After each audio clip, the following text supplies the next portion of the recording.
দর্শক, নিখোঁজ সাংবাদিক বিভু রঞ্জন সরকারের মরদেহ মুন্সিগঞ্জের গজারিয়া উপজেলার চরবলাকি সংলগ্ন মেঘনা নদী থেকে উদ্ধার করেছে পুলিশ। বিস্তারিত জানাতে মুন্সিগঞ্জ থেকে যুক্ত হচ্ছেন প্রতিনিধি ভবতোষ চৌধুরী নূপুর। আমরা আবারও তার কাছে যাচ্ছি। নূপুর, কিছুক্ষণ আগেও কিন্তু আমরা আপনার সাথে যুক্ত ছিলাম। আচ্ছা, একটু জানতে চাইবো যে নিখোঁজের আগে তার মানসিক অবস্থা কেমন ছিল, সে বিষয়ে পরিবার কিছু জানিয়েছেন কিনা, এবং তিনি মৃত্যুর আগে একটি চিঠি লিখে গিয়েছেন যেখানে তার অনেক অপ্রাপ্তি এবং কষ্টের কথাগুলো উল্লেখ করা হয়েছে। এ বিষয়ে পরিবার কিছু বলছে কিনা জানাবেন, সাথে ফরেনসিক রিপোর্ট কি পাওয়া গেছে কিনা?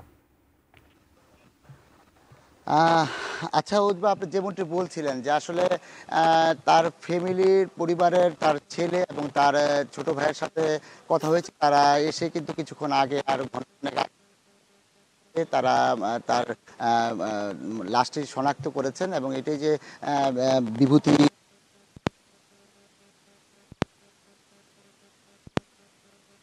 তাদের সাথে আমরা কথা বলেছিলাম। তারা আমাদের যতটুকু জানিয়েছেন যে আসলে তাদের পরিবারটা খুব ঠান্ডা প্রকৃতির পরিবার। তারা আসলে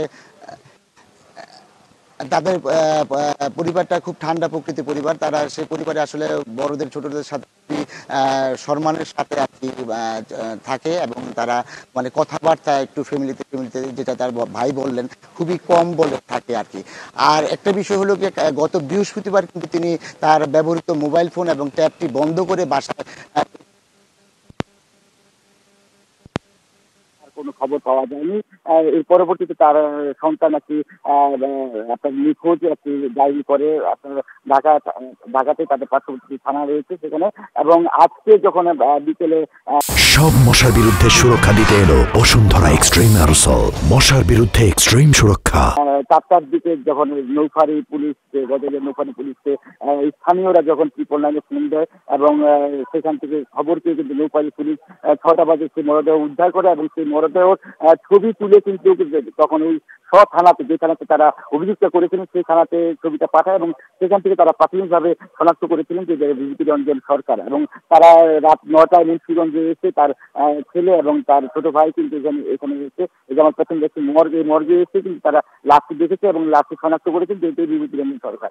আরেকটি বিষয় থেকে বললেন যে আসলে পোস্টমর্টম কখন হবে, যে রাত হওয়ার কারণে কিন্তু আপনার পোস্টমর্টম কিন্তু হয়নি। কালকে সকাল 10টা থেকে 11টা নাগাদ পোস্টমর্টম হবে এবং পরবর্তীতে কিন্তু আপনার হয়তো বা 4-5-6 তার কর্মদিবসের পরে কিন্তু তার যে আপনার যে ফরেনসিক রিপোর্টটা আছে সেই রিপোর্টটা দেওয়া হবে বলে আমরা স্থানীয় প্রশাসন এবং যে সদর হাসপাতালের যে কর্তৃপক্ষের ডাক্তার রয়েছেন তাদের কাছ থেকে জেনেছি।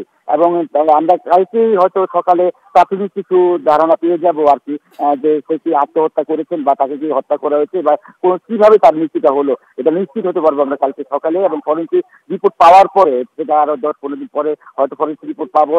এবং আরেকটা বিষয় জানিয়ে যাচ্ছে যে এখানে যারা প্রশাসন রয়েছেন এবং ডাক্তার যেহেতু বলেছেন যেটা জাতীয় একটি বিষয়, সেই জাতীয় একজন ব্যক্তিত্ব, তাই তার রিপোর্টটি হয়তো একটু দ্রুত সময়ের মধ্যে করা হবে বলে জানতে পেরেছি। আসলে সর্বোপরি আমরা যতটুকু জানলাম তার ফ্যামিলির সাথে কথা বলে, তার ছেলে এবং তার সন্তানের ভাইয়ের সাথে কথা বলে, যে তাদের আসলে ফ্যামিলিতে কোনো ধরনের কোনো ঝামেলা নেই। এবং আমরা চিঠির বিষয়টি তাকে করেছিলাম, তিনি বলেছেন যে আসলে সে চাকরি করে, আপনারা তো চাকরির ব্যাপারটা জানেন যে চাকরিতে অনেক ধরনের সমস্যা থাকে, সে প্রায়ই এই ধরনের ফেসবুকে বিভিন্নভাবে স্ট্যাটাস দিয়ে থাকেন এবং বিভিন্ন পরিস্থিতি নিয়ে সেই স্ট্যাটাস দিয়ে থাকেন বা সেই চিরকুটটা লিখে গেছেন হয়তো বা তার কোনো এটা ভিতরে কোনো নেগেটিভ কিছু আসেনি কিনা এটা প্রশাসন তদন্ত করে দেখবেন, এরকমটাই বলছিলেন তার ফ্যামিলি। আসলে এরকম একটি অবস্থার মধ্যে আমরা আমাদের একজন মানে আপনার সিনিয়র সাংবাদিক বলেন, সম্পাদক বলেন এবং সে একজন কলামিস্ট, আসলে এরকম একজন ব্যক্তিকে হারিয়েছি। এটা আমরা যেভাবে আমাদের মুন্সিগঞ্জের যে সাংবাদিক মহল আছে তারা এই ব্যাপারে খুব মর্মাহত এবং এখানে যে একটা শোকের ছায়া বিরাজ করছিল কিছুক্ষণ আগে, অনেক লোক এসেছে, অনেক সাংবাদিক এসেছে।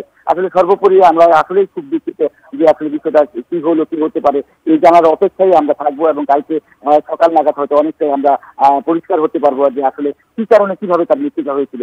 এই ছিল আমার মুন্সিগঞ্জের জেনারেল হাসপাতালের মর্গ থেকে সর্বশেষ পরিস্থিতি।